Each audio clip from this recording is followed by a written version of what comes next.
invité à parler avec raison. On sent la haine, la mélancolie, mais nous demandons la justice.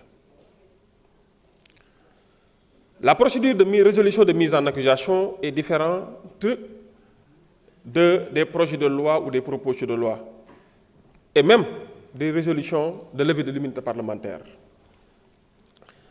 C'est à cette occasion que l'Assemblée nationale se substitue au procureur de la République pour poser l'acte de mise en mouvement de l'action publique. Et effectivement, 101 de la Constitution dit que pour les anciens ministres, il faut, contrairement aux autres procédures où c'est le procureur de la République qui saisit le juge d'instruction ou qui saisit le tribunal, ici c'est l'Assemblée nationale qui saisit la haute cour de justice à travers une résolution de mise en accusation. Donc, conformément à la loi de 2002, porte sur la relative à la haute cour de justice, ce n'est ni au procureur ni au ministre de la Justice, parce que c'est en vertu de la séparation des pouvoirs que, effectivement, l'Assemblée nationale est habilitée. Et la commission d'instruction saisie, en charge de mener l'enquête et l'investigation, si demain, l'Assemblée nationale lui délimite un périmètre contentieux, se rend compte qu'il y a eu d'autres infractions qui venaient à être révélées, cette commission est chargée ou est obligée de saisir à nouveau l'Assemblée nationale par une procédure d'extension de la mise en accusation. Ici, pour la mise en accusation, c'est l'Assemblée qui se substitue au procureur de la République. Je pense que j'ai été clair là-dessus. On a parlé d'absence de rapport, pour dire que oui, tel ministre n'a pas été épinglé par un rapport. Je dis ici et maintenant qu'en matière de détournement de deniers publics, que de blanchiment de capitaux, il n'est pas dit que forcément il doit y avoir un rapport des corps de contrôle. Il y a des avocats dans cette salle, ou il y a une avocate dans cette salle, et qui ne dira pas le contraire. Une simple dénonciation venant même d'un citoyen peut faire l'objet d'une enquête et se solder avec la révélation de détournement de deniers publics. Combien de procédures sont pendantes devant une juridiction où c'est un simple citoyen qui a dénoncé? Même auprès de l'OFNAC, c'est des citoyens qui dénoncent. Parfois de l'enrichissement illicite ou des détournements de deniers publics.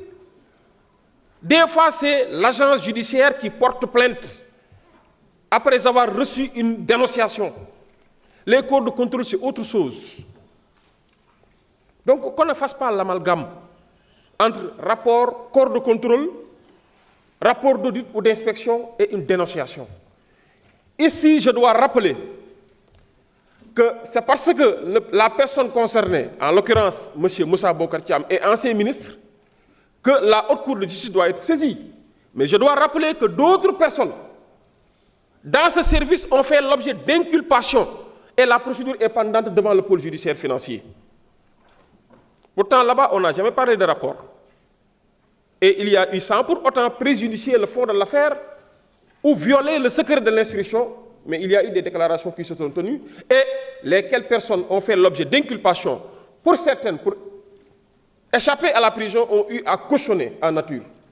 Et pour d'autres, devant même des contestations, le pôle judiciaire, par le biais de la commission d'instruction, a eu à les placer sous mandat de dépôt. Ils ont la liberté ou le droit de solliciter la liberté provisoire à toute étape de la procédure. C'est leur droit et la justice appréciera. Donc, la procédure qui nous occupe et qui nous préoccupe aujourd'hui n'est que la suite d'une autre procédure qui est pendante et pour laquelle des personnes, de notre citoyens, sont inculpées et certaines placées sous mandat de dépôt, d'autres en liberté provisoire sous contrôle judiciaire. Donc, qu'on ne fasse pas cet amalgame. On n'a pas besoin ici d'un rapport, une simple dénonciation, suivie d'une enquête, et je précise bien que c'est une enquête de la section de recherche. Des investigations ont été menées, des rapports d'expertise, des sachants ont été requis pour apporter leur concours par rapport à cette situation. Et effectivement, ces rapports existent. Je pense qu'on en a discuté en commission, on m'a interpellé, j'ai même sorti les rapports, j'ai même donné des références, l'auteur de ces rapports. qui ont été en bonne et due forme. Alors, sur ce point, je pense que j'ai été clair. Il n'y a pas de violation. La présomption d'innocence est observée de rigueur lors des travaux en commission. On a rappelé les principes. L'Assemblée nationale n'est pas une juridiction et ne devrait pas constituer un obstacle à ce que la justice soit rendue. Je pense qu'au nom de la reddition des comptes, au nom de la bonne gouvernance et de la transparence, c'est de l'intérêt. C'est de l'intérêt de la personne concernée de venir répondre devant l'histoire et devant le peuple, de venir répondre devant ses responsabilités parce qu'effectivement, c'est des deniers publics qui ont été confiés.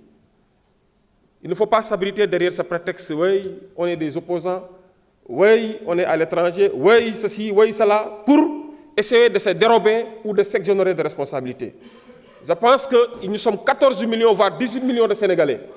Le jour où on lui a confié des responsabilités, des deniers publics, un portefeuille ministériel, on lui donne la possibilité de prendre des arrêtés, de nommer à qui il veut. Il n'a jamais invoqué cela. Aujourd'hui, c'est à lui de venir nous dire là où il a mis chaque centime qu'on lui a confié, là où il l'a mis. Je pense que c'est des règles basiques et élémentaires en matière de bonne gouvernance et de transparence. Et cette personne, effectivement, nous a saisi d'une lettre, voire de 2 lettres, dont la seconde est en ampliation, pour demander l'ajournement de la procédure pour raison de non-conformité. Et je lui répondrai ceci.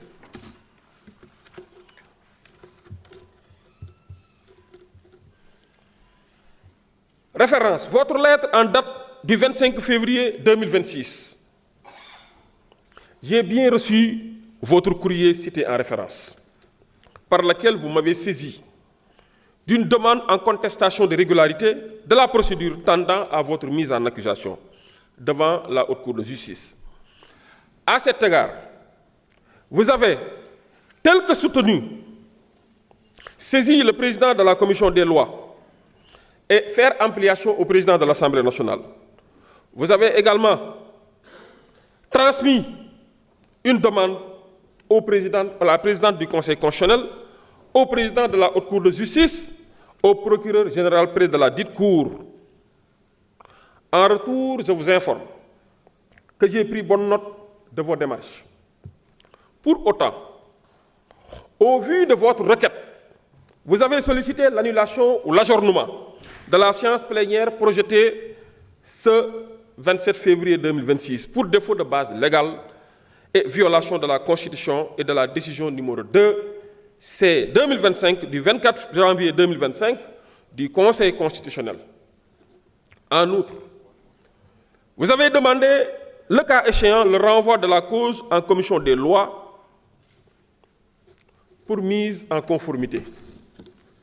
En réponse, je voudrais vous dire ceci.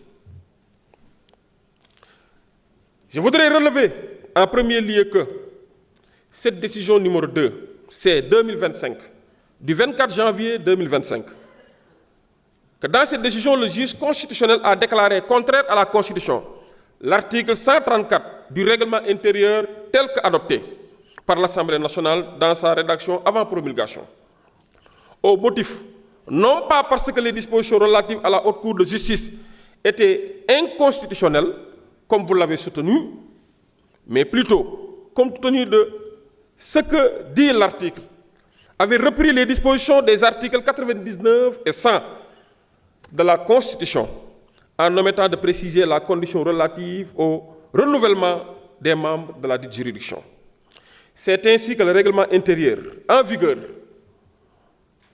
n'a pas repris le contenu censuré de cet article par le juge constitutionnel. Et s'il n'a pas prévu de disposition sur la Haute Cour de justice, cet état de fait ne saurait fonder l'argumentaire selon lequel l'Assemblée nationale ne peut renvoyer aucun ministre devant la Haute Cour de justice pour défaut de base légale. Tout au plus, il demeure que, d'une part, les articles 99 et 100 sus-évoqués ont déjà prévu cette condition afférente au renouvellement. Il suit de là qu'il est inopérant d'invoquer une violation de l'article 92 de la Constitution.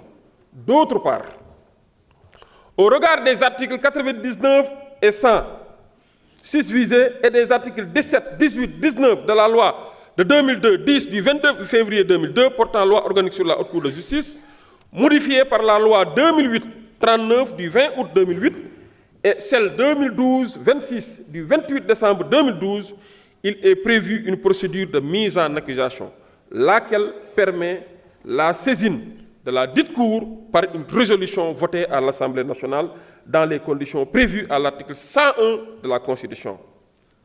Et à l'examen du dit article, il apparaît sans équivoque que les actes accomplis par un ancien ministre du gouvernement, notamment un ex-ministre, sont justiciables de la Haute Cour de justice lorsqu'ils ont été accomplis dans l'exercice de ces fonctions qualifiées crime ou délit au moment de leur commission. En deuxième lieu, il convient de rappeler que conformément aux articles 27.7, 35 alinéa 2 et 39 alinéa 1 du règlement intérieur, la commission des lois, de la décentralisation du travail et des droits humains, à laquelle sont dévolues les questions relatives du secteur de la justice, relatives au secteur de la justice, est appelée durant les sessions à siéger pour les affaires qui lui sont soumises par la conférence des présidents, ainsi que les documents et pièces s'y rapportant. Or, la séance plénière prévue pour ce jour entend statuer sur la résolution de la dite commission portant votre mise en accusation devant la Haute Cour de justice. En tant qu'ancien ministre, sur ce point, l'Assemblée nationale peut inscrire à l'ordre du jour la discussion d'une résolution présentée par l'une de ces commissions, ainsi qu'il est dit à l'article 103 du règlement intérieur. Dès lors, au vu de tout ce qui précède, il ne saurait être fait droit à votre requête en ce qu'elle n'est ni justifiée ni fondée en fait et en droit. C'est la réponse que je voudrais adresser à l'ancien ministre qui nous a saisis pour demander l'ajournement. Monsieur le Président, chers collègues, l'acte que nous nous apprêtons à accomplir constitue l'exercice d'une des prérogatives les plus solennelles que la Constitution confère à la représentation nationale, celle de mettre en mouvement l'action publique devant la Haute Cour de justice à l'encontre d'un membre du gouvernement pour des faits de détournement présumés de deniers publics commis dans l'exercice de ses fonctions. Permettez-moi de rappeler la nature et la raison d'être de cette juridiction d'exception. La Haute Cour de justice, instituée par l'article 101 de notre Constitution, charte fondamentale, est le tribunal compétent pour juger les membres du gouvernement en raison d'actes qualifiés de crimes ou de délits commis dans l'exercice de leurs fonctions. Cette juridiction spécialisée trouve son fondement dans un principe universel de droit constitutionnel, celui de la responsabilité pénale des gouvernants. Cette institution n'est nullement une singularité sénégalaise. Elle s'inscrit dans une tradition démocratique éprouvée. En France, la Cour de justice de la République, instituée en 1993 après la révision constitutionnelle consécutive à l'affaire du sang contaminé, remplit des conditions analogues. Elle a notamment jugé plusieurs ministres pour prise illégale d'intérêt, abus de confiance et favoritisme. Au Royaume-Uni, bien que dépourvue d'une haute cour au sens continental, la tradition d'impeachment devant le Parlement témoigne de l'ancrage historique du principe de responsabilité ministérielle. Plus proche de nous, le Bénin, le Burkina Faso et la Côte d'Ivoire disposent de juridictions équivalentes, consacrant ainsi le caractère panafricain de ce mécanisme de redevabilité. Chers collègues, la bonne gouvernance ne se décrète pas. Elle s'incarne dans des actes concrets, dans des institutions robustes et surtout dans l'effectivité des mécanismes de reddition des comptes. La résolution que nous examinons s'inscrit pleinement dans cette exigence. Le détournement présumé de deniers dont il est question, ainsi que le blanchiment de capitaux et l'association de malfaiteurs, ne constitue pas une simple irrégularité administrative. Il s'agit d'une atteinte frontale au pacte social qui lie les gouvernants et les gouvernés. Les ressources publiques ne sont pas la propriété de ceux qui en ont la gestion. Elles appartiennent au peuple sénégalais et leur affectation doit impérativement servir l'intérêt général. L'expérience internationale nous enseigne que les démocraties les plus vertueuses sont celles qui ont su ériger la redevabilité publique en principe sacro-saint de leur gouvernance. Singapour, singulièrement, cité comme modèle de transparence, applique une tolérance zéro à l'égard de la corruption des ministres. Monsieur le Président, chers collègues, la reddition des comptes est le ciment de toute démocratie pérenne. Elle repose sur un triptyque indissociable: la transparence dans la gestion, l'obligation de justification des décisions et la sanction en cas de manquement avéré. Or, le dossier qui nous occupe illustre précisément un dysfonctionnement, une défaillance dans ce mécanisme. Les éléments portés à notre connaissance révèlent l'existence de flux financiers,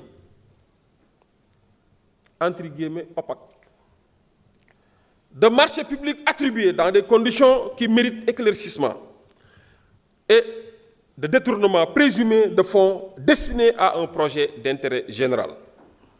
Face à de telles accusations, notre devoir de représentant du peuple est clair.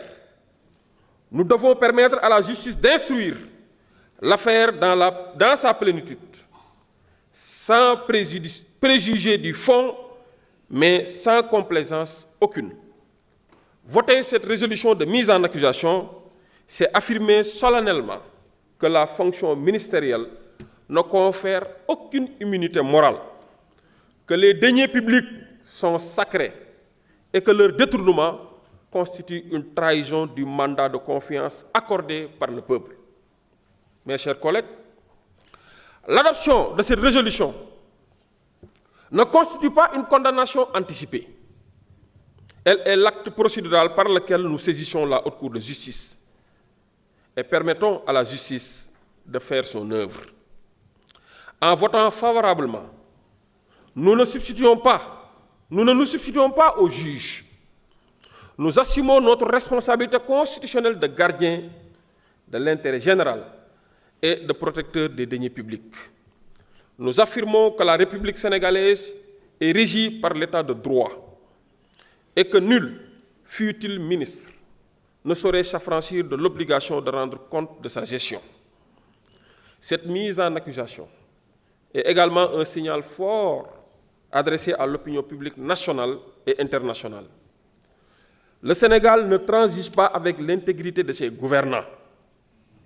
Elle démontre que notre démocratie dispose des anticorps nécessaires pour combattre la corruption, pour sanctionner les manquements, quelles que soient les personnalités impliquées. Elle témoigne de la maturité de nos institutions et de notre détermination à consolider les acquis démocratiques qui font la fierté de notre nation. Enfin, ce n'est pas le moindre des enjeux. L'adoption de cette résolution constitue un acte pédagogique à l'endroit des générations futures. Elle enseigne à nos enfants que la chose publique est sacrée, que la corruption n'est pas une fatalité et que la justice, lorsqu'elle est saisie avec rigueur et impartialité, peut et doit sanctionner les atteintes à l'intérêt général. Nous léguons ainsi aux Sénégalais de demain un héritage de probité, d'exigence et de vertu républicaine. Monsieur le Président, chers collègues, en votant favorablement cette résolution de mise en accusation, nous accomplissons dans le respect scrupuleux de la présomption d'innocence et des droits de la défense un acte de sauvegarde institutionnelle qui honore notre mandat et conforte la confiance du peuple sénégalais en ses institutions. C'est avec cette conviction chevillée au corps que j'appelle solennellement chacun d'entre vous à voter en faveur de cette résolution. Je vous remercie de votre aimable attention.